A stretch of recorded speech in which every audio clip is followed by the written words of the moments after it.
Welcome to एग्जामपीडिया। आज है 27 जून 2020 और 27 जून 2020 से करंट अफेयर्स के जितने भी इम्पॉर्टेंट क्वेश्चन हैं उन्हें हम इस वीडियो में डिस्कस करेंगे। तो चलिए शुरू करते हैं। पहला क्वेश्चन, हाल ही में कौन सा आईआईटी अगले सेमेस्टर से पूर्ण रूप से ऑनलाइन कक्षाएं शुरू करने जा रहा है? तो इसका सही आंसर है डी, आईआईटी बॉम्बे।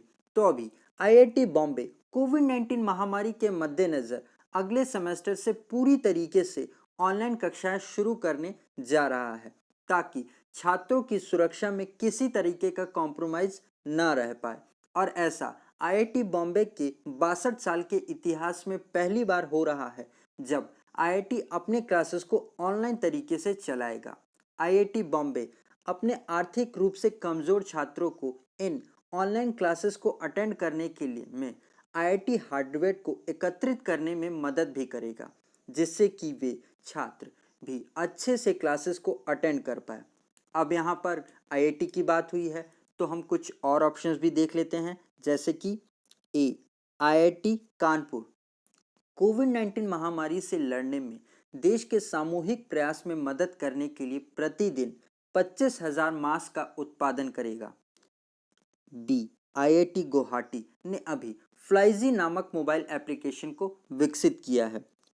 सी, आईआईटी रुड़की के प्रोफेसर्स ने एक सॉफ्टवेयर विकसित किया है जिससे एक्सरे का इस्तेमाल करके 5 सेकंड में कोविड-19 का पता लगाया जा सकता है। डी, आईआईटी बॉम्बे ने क्रोनोटिन ऐप और एक डिजिटल स्टेटोस्कोप भी बनाया है आयुष सिंक नाम से। तो आप इन पॉइंट्स को भी जरूर याद रखिएगा। अब आगे बढ़ते हैं। हाल ही में किस राज्य में वाईएसआर कापू नेस्टम योजना शुरू की गई है? तो इसका सही आंसर है डी, आंध्र प्रदेश में। तो अभी आंध्र प्रदेश सरकार ने गरीब और योग्य कापू, तेलज, वनिजा और ओंटी समुदाय के गरीब और योग्य महिलाओं को जिनकी उम्र 45 से 60 वर्ष के बीच में है, उन्हें साल भर में 15,000 रुपये की आर्थिक मदद दी जाएगी अगले 5 साल के लिए। अब कुछ और पॉइंट्स भी जान लेते हैं आंध्र प्रदेश से, जिसके लिए ये न्यूज़ में था। तो जगन्ना सेतुड़ू योजना, जगन्ना वस्ती दिवेना योजना, जगन्ना विद्या दिवेना योजना को भी आंध्र प्रदेश में ही शुरू किया गया है। और आंध्र प्रदेश में ही एक मोबाइल हैंड वॉश सुविधाएं भी शुरू की गई है। और रायतु भरोसा योजना को भी यहीं पर शुरू किया गया है। और दवाइयों की होम डिलीवरी के लिए कोविड फार्मा एप्लीकेशन को भी आंध्र प्रदेश में ही शुरू किया गया है। और चुनाव में निगरानी रखने के लिए निगाह एप्लीकेशन को भी यहीं पर शुरू किया गया है। अब यहाँ पर आंध्र प्रदेश की बात हो रही है तो ये रहा आंध्र प्रदेश का मैप। इसकी कैपिटल है अमरावती, जहाँ पर देश का 25वां हाईकोर्ट खोला गया है, जिसके चीफ जस्टिस हैं जेके महेश्वरी, मुख्यमंत्री हैं जगन मोहन रेड्डी और गवर्नर हैं विश्वभूषण हरिचंदन। तो आप इन पॉइंट्स को भी ज़रूर याद रखिएगा। और गाइज, अगर ये वीडियो आपको अच्छा लग रहा है और आपके आने वाले एग्ज़ाम के लिए हेल्पफुल है तो इसे लाइक और शेयर ज़रूर करिएगा अपने फ्रेंड्स के साथ में। और अगर आपका कोई स्टडी ग्रुप है तो उसमें भी ज़रूर शेयर करिएगा। और अगर आप इस वीडियो को पहली बार देख रहे हैं तो आने वाले वीडियोस के नोटिफिकेशन के लिए आप इस चैनल को ज़रूर सब्सक्राइब कर लें और पास में आए हुए आइकन को ज़रूर प्रेस करिएगा, तभी आपको आने वाले वीडियोस के नोटिफिकेशंस मिल पाएंगे। अब हम आगे बढ़ते हैं। किस राज्य सरकार ने राज्य के प्रवासी श्रमिकों को रोजगार सृजन करने के लिए आत्मनिर्भर रोजगार अभियान शुरू किया है? तो इसका सही आंसर है सी, उत्तर प्रदेश ने। तो अभी प्रधानमंत्री नरेंद्र मोदी जी ने उत्तर प्रदेश सरकार के आत्मनिर्भर यूपी रोजगार अभियान को लॉन्च किया है। उत्तर प्रदेश के 31 जिले में लगभग 1.25 करोड़ से अधिक प्रवासी श्रमिकों ने कोरोना वायरस महामारी के कारण अपनी नौकरी खो दी है। और इस पहल से उनके रोजगार को सुनिश्चित किया जाएगा और साथ ही राज्य के उभरते हुए एंटरप्रेन्योर्स की मदद भी की जाएगी, जिससे कि उनका काम शुरू हो पाए और उनके काम से रोजगार के अवसर भी पैदा किए जा सके। अब उत्तर प्रदेश की बात है तो इससे रिलेटेड कुछ और पॉइंट्स भी जान लेते हैं, जैसे कि पुल टेस्टिंग करने वाला पहला राज्य उत्तर प्रदेश ही है और उत्तर प्रदेश का king George medical university Bharat का पहला सरकारी अस्पताल है जिसने प्लाज्मा थेरेपी का इस्तेमाल किया है और जियोटैक कम्युनिटी किचन की शुरुआत भी यहीं पर की गई है गूगल के साथ मिलकर।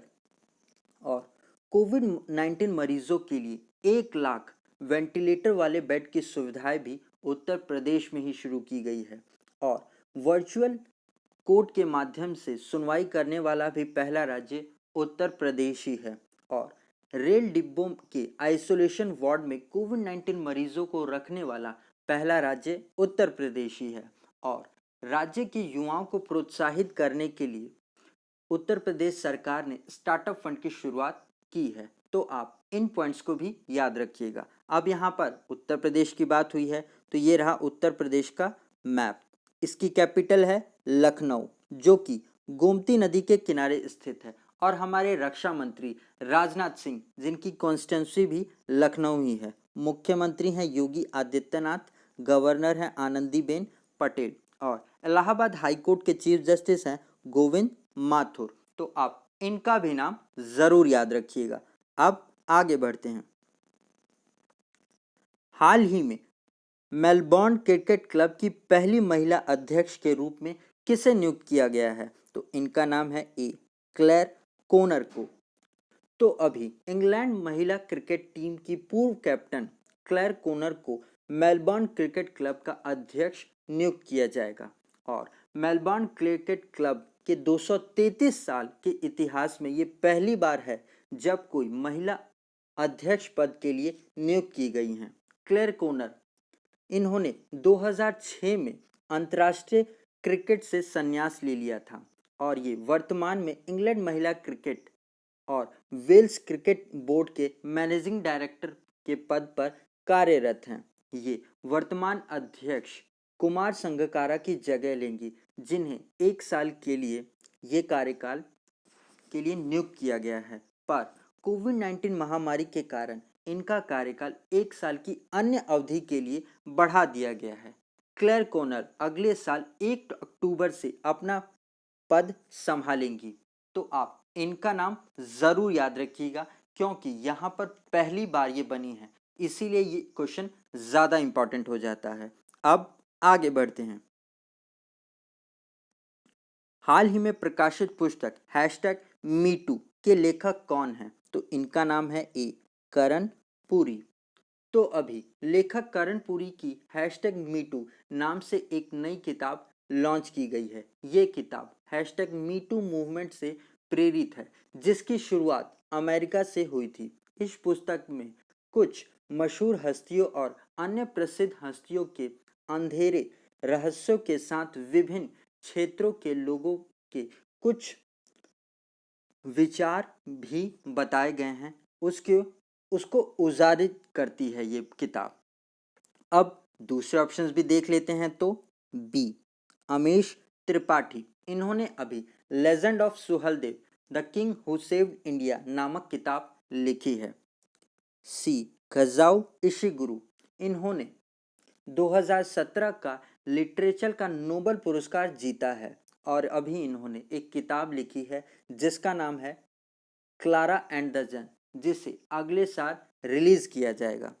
डी दिनयार पटेल, इन्होंने दादा भाई नरोजी की बायोग्राफी लिखी है जिसका नाम है Naoroji Pioneer of Indian nationalism. तो आप इन ऑथर्स के भी नाम जरूर याद रखिएगा, ये बहुत इंपॉर्टेंट है।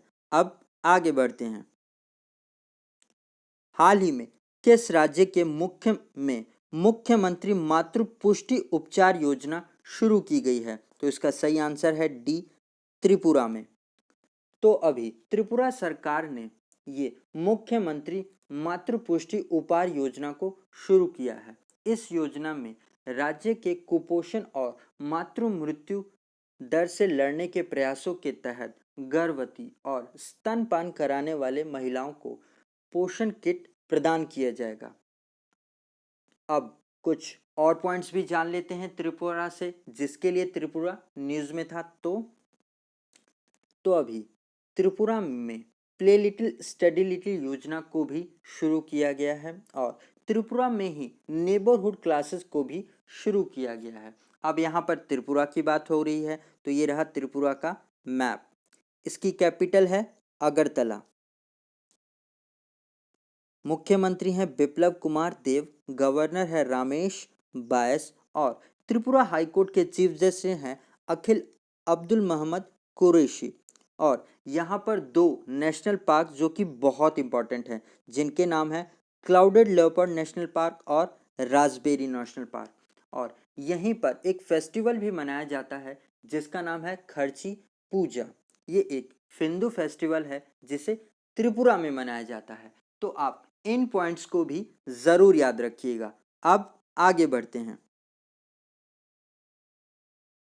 भारत में कौन सा हवाई अड्डा एविएशन वेदर मॉनिटरिंग सिस्टम तकनीक स्थापित करने वाला पहला हवाई अड्डा बन गया है? तो इसका सही आंसर है ए, केम्पेगौड़ा इंटरनेशनल एयरपोर्ट। तो अभी बेंगलुरु के केम्पेगौड़ा इंटरनेशनल एयरपोर्ट पर एविएशन वेदर मॉनिटरिंग सिस्टम लगाया गया है और इसी के साथ ये भारत का पहला हवाई अड्डा बन गया है जहां पर ये व्यवस्था लगाई गई है। इस aviation weather monitoring system sensor को नेशनल एरोस्पेस लेबोरेटरीज द्वारा विकसित किया गया है, जिसे रनवे के दोनों छोर पर लगाया जाएगा। नेशनल एरोस्पेस लेबोरेटरीज जिसका हेडक्वार्टर बेंगलुरु में है और इसके अध्यक्ष हैं जितेंद्र जाधव। तो आप इनका भी नाम जरूर याद रखिएगा। अब आगे बढ़ते हैं। निम्नलिखित में से किसे टोरंटो इंटरनेशनल फिल्म फेस्टिवल के 45वें संस्करण के लिए राजदूत के रूप में नामित किया गया है? तो इनका नाम है सी, ऊपर के दोनों। तो अभी प्रियंका चोपड़ा और अनुराग कश्यप को टोरंटो इंटरनेशनल फिल्म फेस्टिवल 2020 के 45वें संस्करण के लिए एम्बेसडर की लिस्ट में शामिल किया गया है, जिसे इस साल सितंबर में मनाया जाएगा। तो आप इनके भी नाम जरूर याद रखिएगा। अब आगे बढ़ते हैं। कौन सा देश जुलाई 2020 से एक साल के लिए FATF की अध्यक्षता करेगा? तो इसका सही आंसर है सी, जर्मनी। तो अभी जर्मनी जुलाई 2020 से एक साल के लिए फाइनेंशियल एक्शन टास्क फोर्स की अध्यक्षता करेगा और फाइनेंशियल एक्शन टास्क फोर्स ने फिर से पाकिस्तान को अक्टूबर 2020 तक ग्रे लिस्ट में डाल दिया है, क्योंकि पाकिस्तान सरकार ने अपने देश में टेररिस्ट फंडिंग को रोकने में असमर्थ रही है। अब FATF के बारे में जान लेते हैं। तो इसकी स्थापना 1989 में हुई थी। इसका हेडक्वार्टर पेरिस, फ्रांस में है और इसमें 39 मेंबर देश हैं और अभी इसकी अध्यक्षता जर्मनी को मिल गई है और इससे पहले इसकी अध्यक्षता चाइना के पास थी। तो आप इन्हें भी जरूर याद रखिएगा। अब आगे बढ़ते हैं। हाल ही में कौन सा देश ड्रोन द्वारा टिड्डियों को नियंत्रित करने वाला पहला देश बन गया है? तो इसका सही आंसर है बी, भारत। तो अभी मेक इन इंडिया के तहत टिड्डियों से फसलों को बचाने के लिए व्हीकल माउंटेड ULV स्प्रेयर तैयार किया गया है, जिसकी टेस्टिंग राजस्थान में की गई है, जो कि पूरी तरीके से सफल रही है। और इस तरीके से भारत ड्रोन के जरिए टिड्डियों को नियंत्रित करने वाला पहला देश बन गया है। तो आप इसे भी जरूर याद रखिएगा। अब आगे बढ़ते हैं। तो गाइज, अगर आप इस चैनल को सब्सक्राइब करना भूल गए हैं तो आने वाले वीडियोस के नोटिफिकेशन के लिए आप इसे ज़रूर सब्सक्राइब कर लें। और अगर आप इस वीडियो का PDF लेना चाहते हैं तो आप हमारे टेलीग्राम चैनल से जुड़कर ले सकते हैं। आज के लिए इतना ही। Thanks for listening.